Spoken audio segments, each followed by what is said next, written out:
Hi guys, welcome back to my channel. It's been a long time since I uploaded my latest video, and for today I will be doing a different one. It's not a makeup video but a cooking video for our dinner for tonight. So today I will just be doing a voiceover all throughout the video because this is just a simple cooking tips of my pork sinigang for dinner. One of the best Filipino dishes that easy to cook and easy to prepare. So if you want to know more about that, on how I will do the cooking for the very first time here in my YouTube channel, let's go on to the video. So let's start with the main ingredients: sibuyas, bawang, and kamatis. And our veggies for today, meron tayong okra, talong, and beans, and also our kamote tops. Hindi din mawawala ang ating pork ribs, of course, and our pepper and patis. And the secret ingredient of all is our Nor Sinigang Sampalok mix with gabi. So we're all set, and now let's start the cooking.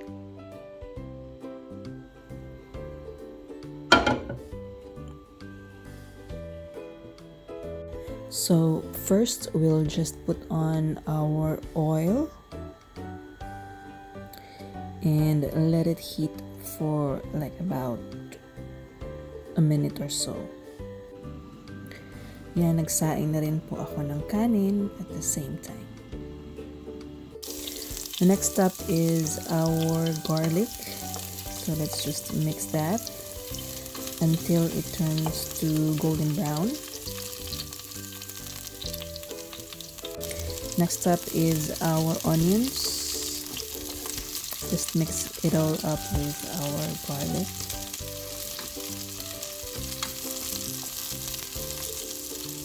And then followed by our tomatoes. The half portion of the tomatoes, I just set it aside for later. So mix it all until it's cooked.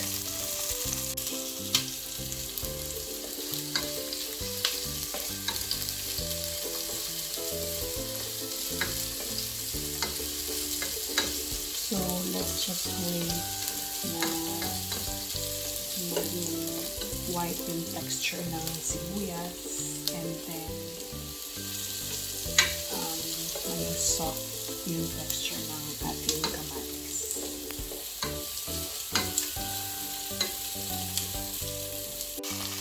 And now, ilagay na po natin ang ating pork ribs. So just mix it all up together with the first three ingredients.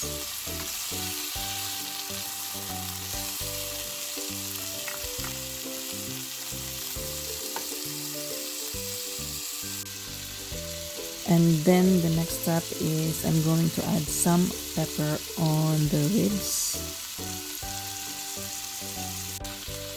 Then followed by a little bit of patis para magkaroon lang ng taste yung pork ribs natin. And then I add on some water and then mix it all up.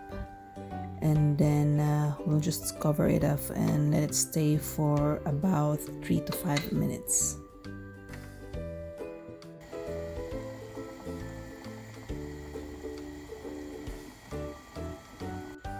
At yan, luto na po ang ating rice, ready to eat. So a little story time, guys. This is really a very raw video for me with no makeup at all, but yun nga, a little story time. So I've been working from home for the past 5 months or so, and I think it will gonna take me a while to be working from home on the setup of our company. So it's a convenience for me to always cook for dinner and for baon for my partner. So we are actually so happy because budget-wise hindi magastos kumain sa labas. So we actually go for a home-cooked food for dinner and for baon by tomorrow. So I hope marami nakaka-relate siya ng mga work from home kasi lagi tayo mga OFW, we're always on the run, especially if we are working from offices and then uwi ng bahay and then magluluto, diba? So it's just one of the benefits. So now let's just check kung luto na ba yung ating pork ribs. So at the same time, I'm just mixing the whole thing again and again.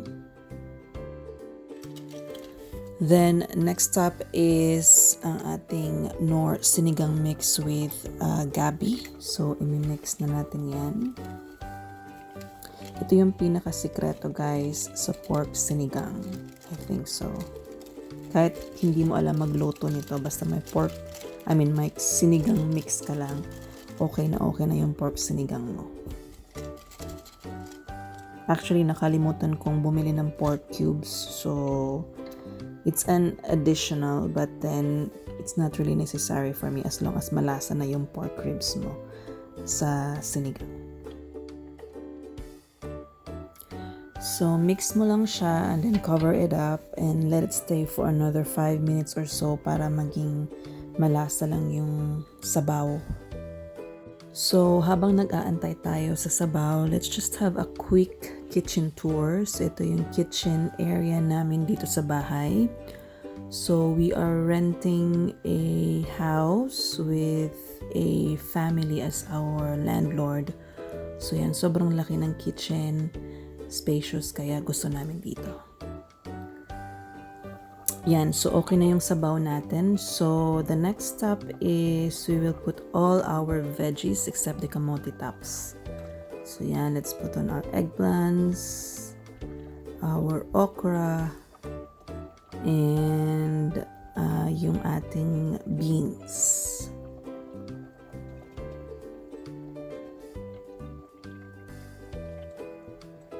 And then cover it up again for another few minutes or so.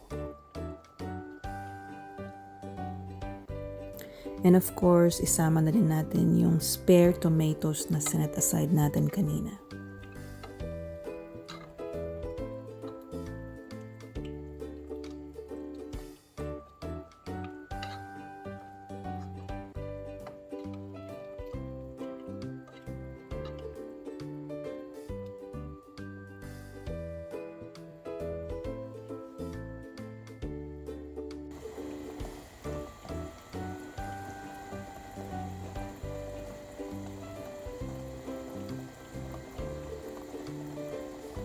So ayan guys, while waiting na makook ang ating niluluto, yung mga gulay at then ang ating karne, I'm checking from time to time my emails at yan, madami na naman akong emails, madaming tatrabahuin, tinatapos ko yan actually. So yan ang aking routine every after basta yung clock mag-hit ng 5 p.m.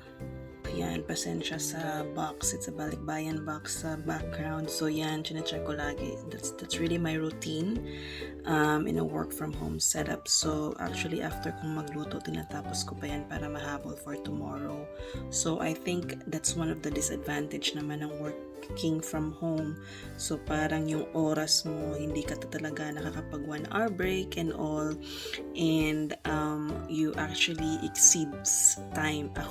I think almost every day I do exceed time because of the time difference, because I'm working here in Dubai and then the client is actually from the different side of the world. So some are in the Netherlands and some are in other European countries. So that's the disadvantage. So I have to cope up with the time difference and para matapos din siya within the working week kasi magkaiba din yung working week namin. Some of us are working until today and some of us are actually working until tomorrow. So yan ang isa sa disadvantage of working from home. So from time to time, I'm checking this, and as usual, this is my everyday routine while cooking. So ngayon, back to the kusina na tayo.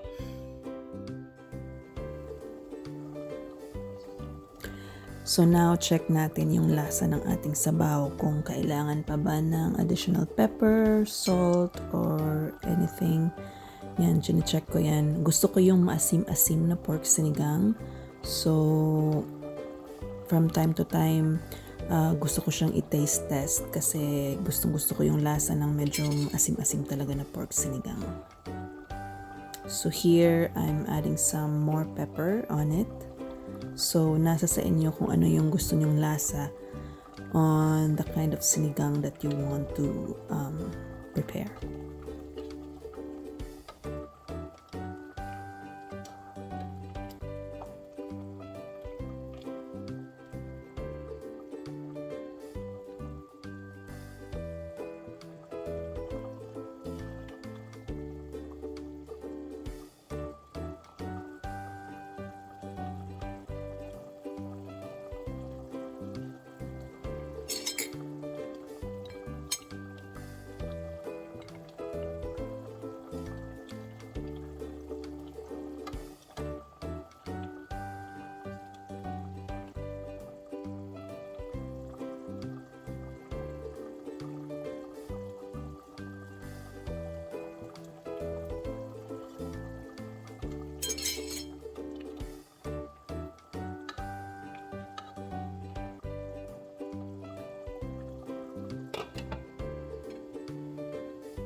So, after mo matimplahan at pakuluin ng kaunti, so let's just put on the final ingredients of this pork sinigang, which is our kamote tops. Minsan, pag walang kamote tops sa grocery, guys, ang ginagawa ko, nilalagyan ko siya nung lettuce. So, that's just one of my options. And I love more kamote tops and more lettuce. Even if nagkukuk lang ako ng, alam mo yun, mga sinabawang beef or pork. So, gustong-gusto ko yung ihalo. And let's just sit in for another 2 to 3 minutes. And here is the final recipe, guys. My own version of pork sinigang. Congratulations to me. So here you go, guys, natapos na rin natin yung pagluluto and my first cooking show on my YouTube channel. So that's actually my version of my pork sinigang. So if you have any other version of that, special ingredients and special techniques, so please comment down below at susundan ko yan sa next luto session. So yun, guys, I hope you like this video, and if you do, please do like this video and subscribe to my channel. I will be uploading more videos soon, so please be updated on that. So maraming salamat po, and I hope you have a wonderful night and day ahead. God bless everyone.